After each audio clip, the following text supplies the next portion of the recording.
نحمده ونصلي على رسوله الكريم أما بعد فأعوذ بالله من الشيطان الرجيم بسم الله الرحمن الرحيم۔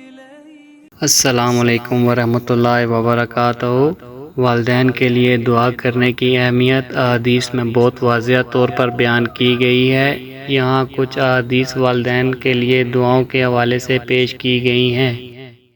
والدین کے حق میں دعا کا اجر۔ رسول اللہ صلی اللہ علیہ وآلہ وسلم نے فرمایا، جب انسان مر جاتا ہے تو اس کے اعمال کا سلسلہ منقطع ہو جاتا ہے سوائے 3 چیزوں کے: صدقہ جاریہ، علم جس سے لوگ فائدہ اٹھائیں، یا نیک اولاد جو اس کے لیے دعا کرے۔ صحیح مسلم حدیث نمبر 1631۔ اس حدیث سے معلوم ہوتا ہے کہ نیک اولاد اپنے والدین کے لیے دعا کرے تو ان کے لیے اس کا اجر جاری رہتا ہے۔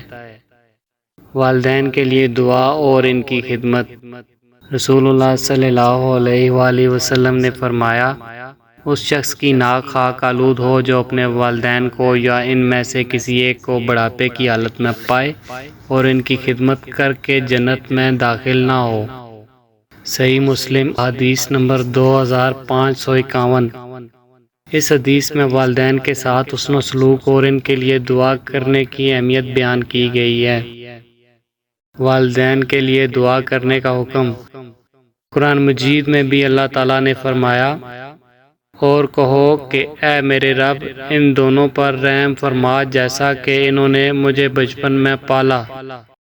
اس آیت میں اللہ تعالیٰ نے اپنے بندوں کو والدین کے حق میں دعا کرنے کی تعلیم دی ہے۔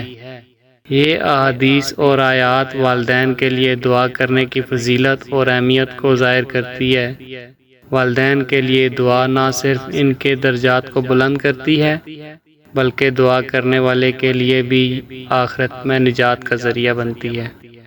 اللہ تعالی ہمیں دین کی صحیح سمجھ عطا فرمائے اور عمل کی توفیق دے، آمین۔